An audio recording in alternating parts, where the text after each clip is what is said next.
Vâng, mời quý vị và các bạn cùng 24 Sport đến với sới vật dân tộc truyền thống Hội làng Quan Âm Bắc Hồng Đông Anh Hà Nội 2025. Trên hình ảnh quý vị các bạn đang theo dõi là một số hình ảnh hết sức thú vị ở hai trận thi đấu vật nam nữ, hai trận đấu đẳng cấp nhất ở Hội vật Quan Âm Bắc Hồng năm nay. Trận thi đấu đầu tiên là trận thi đấu giữa người đẹp Anh Thơ và Quỷ Lùn Đào Hồng Sơn. Trận thi đấu thứ hai là trận tái ngộ sau rất nhiều ngày giữa Hòa Bonsai của Bắc Giang, Diêm Thị Hòa và Đào Hồng Sơn. Một trận đấu của những nhân vật khá đình đám trong làng vật dân tộc của chúng ta hiện nay. Và bây giờ mời quý vị và các bạn cùng hướng lên thảm đấu sới vật Quan Âm Bắc Hồng 2025. Đây là hot girl Anh Thơ của chúng ta. Như chúng ta đã biết thì sới vật Quan Âm Bắc Hồng giữa hồ Quan Âm và nối với phía bờ, phía có bàn của ban tổ chức đang ngồi là một chiếc cầu uốn cong rất thơ mộng. Một sới vật ngự giữa hồ Quan Âm trong khu tâm linh của làng Quan Âm Bắc Hồng. Như vậy là hai đô của chúng ta thực hiện nghi thức xe đài. Xe đài là một nghi thức không thể thiếu trước mỗi trận thi đấu võ vật dân tộc. Một pha Santo của Đào Hồng Sơn sẽ như thường lệ, một pha Santo ngược rất đẳng cấp của Quỷ Lùn Đào Hồng Sơn. Đào Hồng Sơn là kiện tướng Jiu-Jitsu quốc gia, kiện tướng Jiu-Jitsu thế giới ở hạng 50 kg, huy chương vàng thế giới. Như vậy là trận đấu bắt đầu.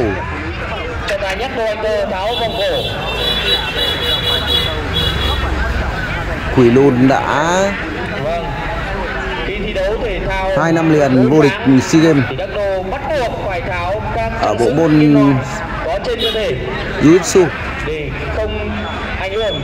một bộ môn có rất nhiều động tác gắn với võ vật của chúng ta. Một bộ môn bắt đầu từ phát triển từ judo, có nguồn gốc từ Nhật Bản và được phát triển nâng cao tại Brazil, một môn võ truyền thống của Brazil, võ vật truyền thống. Liên tục là những pha solo của Quỷ Lùn rất nhanh. Vừa rồi là những pha solo rất đẹp mắt. Ngày hội của làng Quan Âm có nắng có gió, có cả cái ấy và cái đó. Dưới hồ là những cụm hoa súng đang đua nở rất đẹp.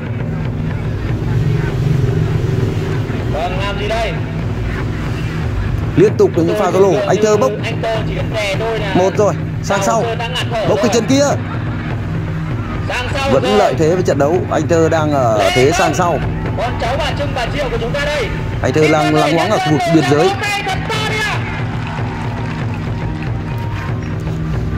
Để đánh bại được Đào Hồng Sơn quả là một điều không dễ dàng. Vẫn là những pha bốc một của anh Thơ. Bốc cái chân kia. Anh Thơ cần phải bốc tất cả các chân của Đào Hồng Sơn mới có cơ hội giành thắng lợi cao được. Bây giờ đến lượt Đào Hồng Sơn rồi, không thương hoa tiếc ngọc một chút nào cả. Đào Hồng Sơn nhào vào như con hổ đói. Chạy rồi, chạy rồi. Bây giờ đến lượt anh Thơ, gà mái săn mồi. Liên tục là những pha solo rất đẹp mắt. Nàng tiên cá trên hồ Quan Âm gặp Quỷ Lùn của làng Jiu-Jitsu. Một đôi trai tài gái sắc.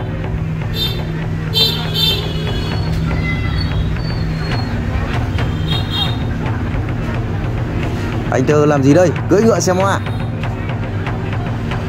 Anh Thơ đang lắng loáng ở phần dưới. Anh Thơ hái đào tiên.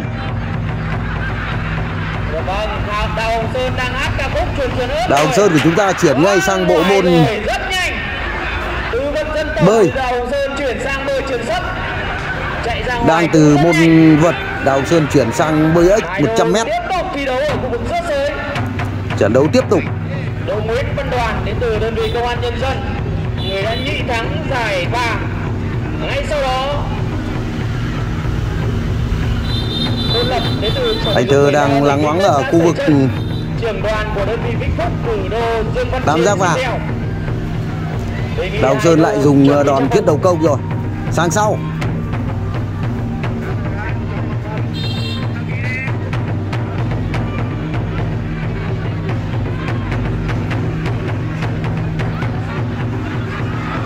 Vẫn là lợi thế sang sau của Đào Hồng Sơn. Trận đấu đang nóng lên rồi. Quỷ Lùn vẫn đang lợi thế sang sau, đang tìm chỗ bấu víu. Bấu vào đâu? Thực hiện một pha kéo vó. Quỷ Lùn không thể thực hiện được một đòn đánh như vậy. Lên hay không? Sang sau. Chưa được. Ngoài sới rồi. Anh Thơ đã chuồn ra ngoài sới rất nhanh. Không được chạm vào nhau nữa rồi. Mời hai vận động viên nghỉ giải lao ít phút. Xin mời Ông Đô Bà Đô tiếp tục thi đấu ở khu vực giữa sới. và Đô Văn Quyết. Như vậy là có vẻ anh Thơ đã gặp phải một chấn thương. Và đúng như vậy, anh Thơ của chúng ta đã gặp phải một chấn thương và không thể thi đấu tiếp ở trận đấu này. Một số hình ảnh ở trên khu vực khán giả của Hồ Quan Âm rất nên thơ anh em ạ. Anh em cùng chiêm ngưỡng. Và tiếp tục sẽ là trận thi đấu giữa Hòa Bonsai Diêm Thị Hòa của Bắc Giang và Quỷ Lùn Đào Hồng Sơn. Trong một ngày đẹp trời thì Quỷ Lùn Đào Hồng Sơn đã tiếp cả hai mỹ nhân của làng vật nữ hiện nay. Ở một ngày rất đẹp trời với Đào Hồng Sơn. Đào Hồng Sơn thực hiện một đòn đánh có thể lai sang Jiu-Jitsu mất rồi. Một đòn đánh không đúng theo như luật vật dân tộc.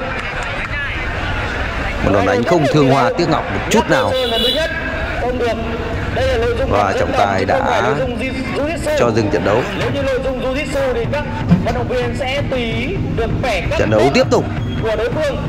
Ngày hôm nay là một ngày rất đẹp trời với Đào Hồng Sơn ngoài sới rồi. Một buổi chiều thi đấu hai mỹ nhân đệ nhất làng vật của chúng ta. Hồng Sơn bốc một. Làm gì đây? Hòa Bonsai đang khống chế chân của Đào Hồng Sơn. Có khố. Không được túm linh tinh.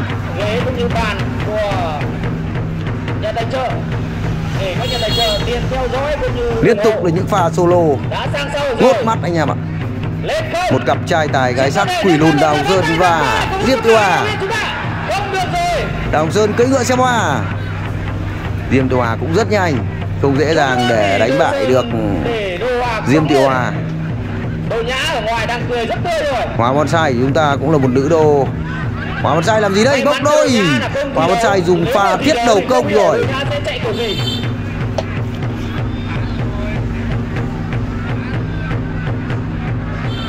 Một đòn thiết đầu công của Hòa Bonsai. Một pha ngóc. Hòa Bonsai quyết vào rừng để hái măng.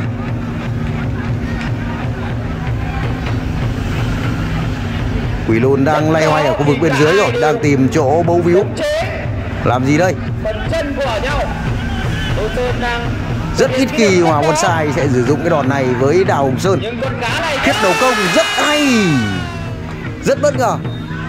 Anh em cùng xem lại pha làm chậm này. Một pha thiết đầu công.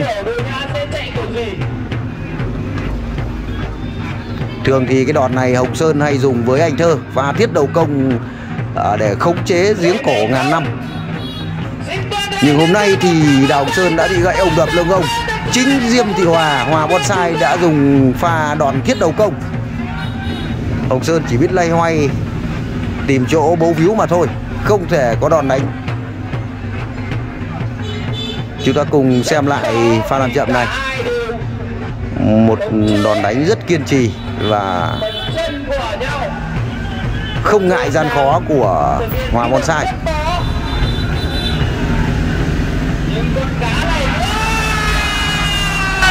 Bằng một pha tiếp đầu công thì Hòa Bonsai của Bắc Giang đã đánh bại Quỷ Lùn Đào Hồng Sơn bằng chính cái đòn. Đào Hồng Sơn vẫn thường dùng cái đòn tiếp đầu công dùng đầu lấp lỗ châu mai của Đào Hồng Sơn đã bị Hòa Bonsai của Bắc Giang hóa giải trong buổi chiều đẹp trời tại sới vật làng Quan Ấn Bắc Hồng 2025. Trên sới vật có rất nhiều các vị khách mời, rất nhiều các vị khách mời mà có lẽ không biết ở đâu.